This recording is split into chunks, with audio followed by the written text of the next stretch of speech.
का दिन ऐसा है, खुशी मनानी चाहिए, मनाते भी हैं।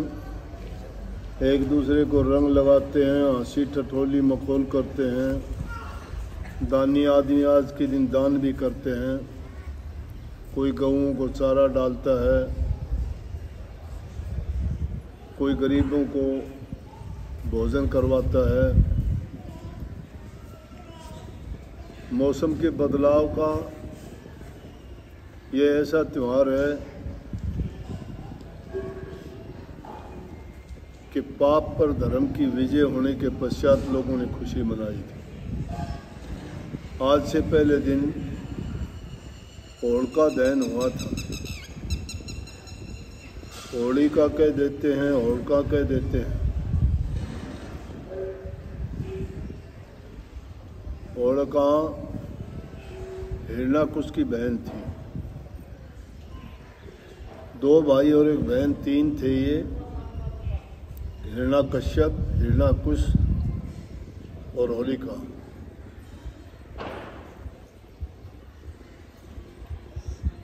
हिरण्याकश्यप को विष्णु भगवान ने मार दिया था।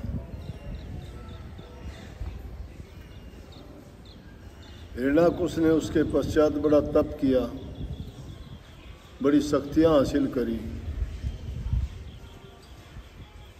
और वो सब करने के बाद में वो विष्णु भगवान से बदला लेना चाहता था अपने भाई को मारने का।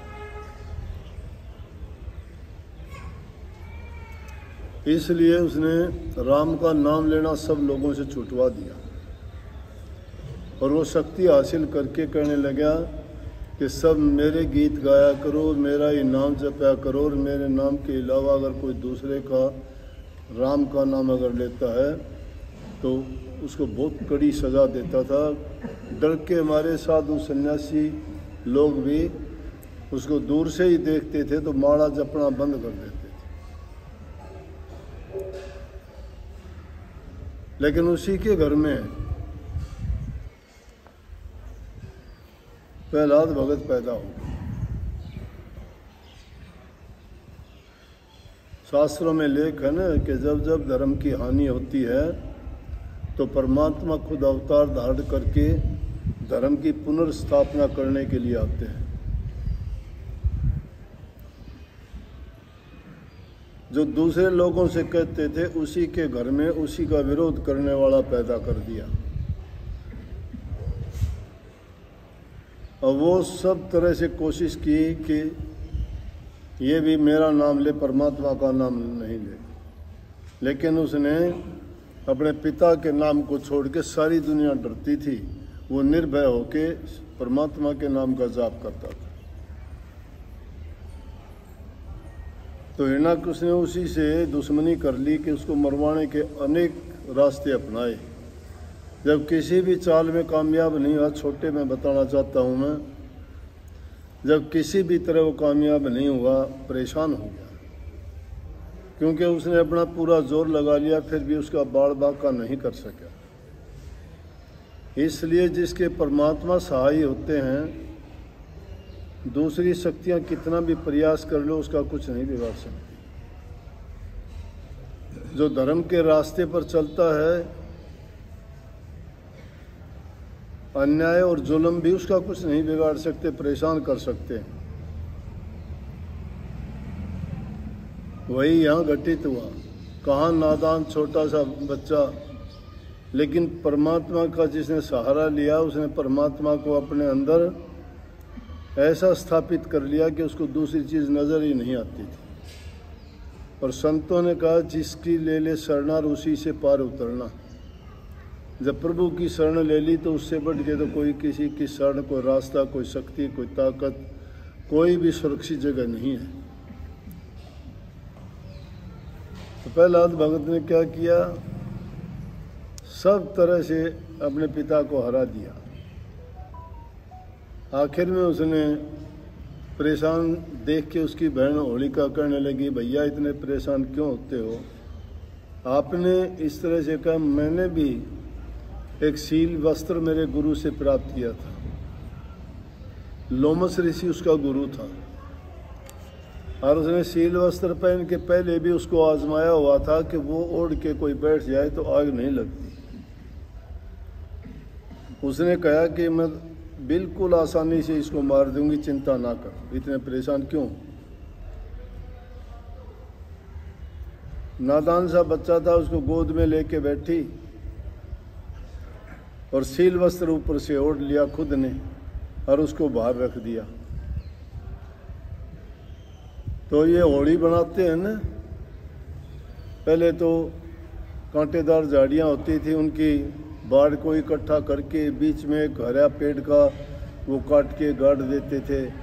उसको फिर उसके ऊपर गोबर के बनाए हुए उपलों जैसी कोई ढाल, कोई कुछ इस तरह की चीज़ बना के और उसमें माला बना के डालते थे। अब वो माला और वो किस चीज़ की अब रस्म पीटते हैं, लेकिन जब उसके लिए चिता बनाई गई तो चंदन की लकड़ी लगाई गई थी और सब जितने भक्त संत फकीर जो परमात्मा के मानने वाले थे वो सब आगे थे और उन्होंने सब ने आके प्रार्थना से प्रभु से प्रार्थना की कि हे मालिक, अगर आपका भक्त अगर इस अग्नि में जल गया तो हमारी भक्ति करने का, आपको याद करने का क्या फ़ायदा है। फिर तो ऐसी भक्ति हम भी छोड़ देंगे। और जो माला जपते हैं हम, ये ले अपनी माला, चिता में सबने माला फेंकी कि इस माला फेरने से कुछ नहीं होता, झूठी है ये। तो इसलिए वो माला बना के उसके गोबर के उस ढाल और वो बना के और उस पर डालते हैं। तो माला बना के डाली थी संतों ने, महात्माओं ने। जब वो सच्ची पुकार की गई तो प्रभु ने वो पुकार सुन ली। इसीलिए कहते हैं ना, जाको राखे साइयां मार सके ना कोई, बाल ने बांका कर सके जो जुग बैरी हो। जिसका परमात्मा सहाय होता है उसका चाहे सारा जुग दुश्मन हो जाए फिर भी उसका बाल बांका नहीं कर सकते। ऐसी तेज हवा चली, जब चिता में बैठा के आग लगाई, तूफान आया। प्रभु की शक्ति के आगे कोई दुनियावी शक्तियाँ ठहर सकती हैं। जो तेज हवा का झोंका चिता को फाड़ के फेंक दिया। आज भी क्या करते हैं, उस प्रहलाद को निकालने के लिए एक बहुत बड़े बांस पर एक लोहे का आंकड़ा बना के लगाते हैं और उसको तो दूर हटा के न उसको निकाल के बीच से निकाल के ले जाके पानी में डालते हैं। उसको जलने नहीं देते, उसका नाम प्रहलाद रखते हैं। तो इतनी तेज हवा चली, चिता को पाड़ के फेंक दिया एक तरफ, और वो चीर था वो उल्ट पुल्ट के हवा ने प्रहलाद पर तो ढक दिया और कहाँ जला। ये कल की बात थी, कल गया ना, कल होया यो काम सारा।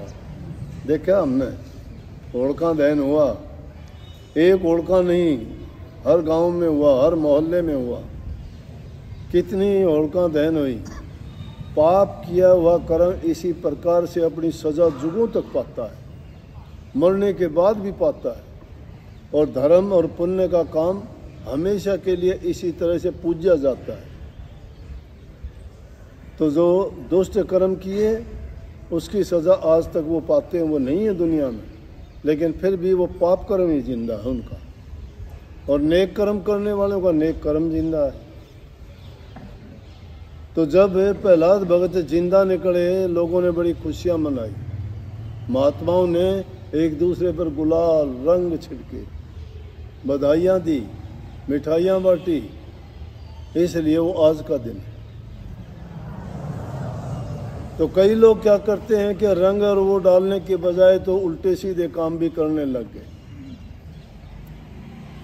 किसी पे कीचड़ डालते हैं, कोई लड़ाई झगड़ा कर लेते हैं, शराब पी के और उल्टे सुल्टे किसी को कुछ बोल देना, किसी को कुछ, मतलब कोई भी इस तरह का कार्य जो किसी को दुख देता नहीं करना चाहिए। और इस खुशी के अवसर पर फिर कहते हैं कि आज तो ना बोलो, माफ़ी हो जाती है। कहते हैं चलो कोई बात नहीं, इसने ऐसा कर दिया तो आज खुशी का दिन है, नहीं कहते कुछ भी। लेकिन फिर भी हमें सोच समझ के काम करना चाहिए। सभ्य समाज है हमारा, पढ़े लिखे लोग हैं, उसको होली को बड़े अच्छे ढंग से सुंदर तरीके से खूब मनाएं, खूब रंग डालो, खूब खुशी मनाओ, खूब मिठाई बांटो, लेकिन ये गलत तरीका नहीं। और बरसाना, नंदगांव, यहाँ मथुरा ब्रज भूमि में तो बहुत ज़्यादा इसको बहुत ही आनंद से और खुशी से मनाते हैं। काफ़ी दिन पहले लग जाते हैं, डंडों से पिटाई होती है वहाँ, तो कईयों चोट भी लग जाती है। तो इस तरह वाली चीज़ों से तो घर बचना चाहिए। रंग खूब लगाओ, खुशी मनाओ। बहुत बहुत आप सबको इस दिन की पुनः एक बार फिर बधाई।